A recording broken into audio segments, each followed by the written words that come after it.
আজ এই হাজারো মানুষের সামনে দাঁড়িয়ে এই মিডিয়ার সামনে পরিষ্কারভাবে আমি আবারও বলে দিতে চাই, সংসদের দক্ষিণ প্লাজায় দাঁড়িয়ে বাংলাদেশ জাতীয়তাবাদী দল যে জুলাই সনদে সই করে এসেছে, সেই জুলাই সনদের প্রত্যেকটি শব্দ, প্রত্যেকটি অক্ষর আমরা ইনশাআল্লাহ এক এক করে বাস্তবায়ন করব। কিন্তু বারবার পরিষ্কারভাবে এই কথা বলে দেওয়ার পরেও আমরা দেখলাম যে কিছু রাজনৈতিক দল সংসদে এবং সংসদের বাইরে জনগণকে বিভ্রান্ত করার জন্য কিছু কথাবার্তা তারা বলা শুরু করেছে। আজকে ষড়যন্ত্রের গন্ধ পাচ্ছি আমরা। খেয়াল করে দেখবেন, যারা এই সংস্কার করে যারা জনগণকে বিভ্রান্ত করতে যাচ্ছে, জুলাই সনদের সম্পর্কে বিভ্রান্ত করতে যাচ্ছে, তারা কিন্তু নারীর স্বাধীনতা অথবা নারীর উন্নয়ন নিয়ে কোনো কথা বলে না।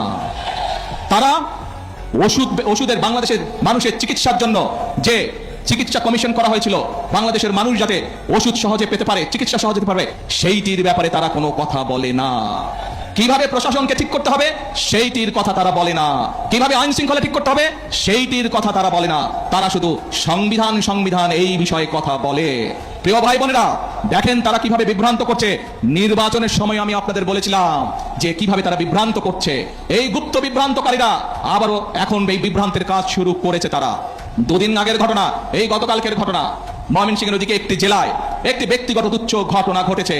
এক ছেলে এক মেয়ের সাথে প্রেম করতো, তারা বিয়ে শাদী করেছে, তাদের পরিবারের সমস্যা দেখেছেন আপনারা, ফেসবুকে দেখেছেন না? কিন্তু সাথে কি এটাও দেখেছেন, একটি পারিবারিক একটি ব্যক্তি ঘটনাকে কারা রাজনৈতিক রূপ দিয়ে দেশে অশান্তি সৃষ্টির চেষ্টা করেছে? দেখেছেন আপনারা সবাই? প্রিয় ভাই বোনেরা, এদের সম্পর্কে সতর্ক থাকতে হবে। মুক্তিযুদ্ধের সময় আমরা দেখেছি তারা কিভাবে বিভ্রান্তির চেষ্টা করেছে দেশের মানুষকে। 86 সালের নির্বাচনে আমরা দেখেছি তারা কিভাবে বিভ্রান্ত করার চেষ্টা করেছিল দেশের মানুষকে। 96 সালেও আমরা দেখেছি স্বৈরাচারের সাথে গিয়ে তারা কিভাবে দেশের মানুষকে বিভ্রান্ত করেছিল। 2008 সালেও আমরা দেখেছি সেই ওয়াল 11-এর সাথে যোগ দিয়ে তারা কিভাবে বিভ্রান্ত করেছিল দেশের মানুষকে। প্রিয় ভাই বোনেরা, আমরা দেশের মানুষের জন্য ফ্যামিলি কার্ড করতে চাই, কৃষক কার্ড করতে চাই, ইমাম মুয়াজ্জিম সাহেবদের জন্য আমরা সম্মানের ব্যবস্থা করতে চাই, খাল খনন করতে চাই, বৃক্ষরোপণ করতে চাই, দেশের যুবকদের কর্মসংস্থানের জন্য বিদেশে এবং দেশে কর্মসংস্থানের কথা করতে চাই। এই সব ব্যাপারে কোনো কাজ করে না। দেখেন নাই নির্বাচনের সময় কেমন বলেছিল, রাখ তোর ফ্যামিলি কার্ড, মনে আছে?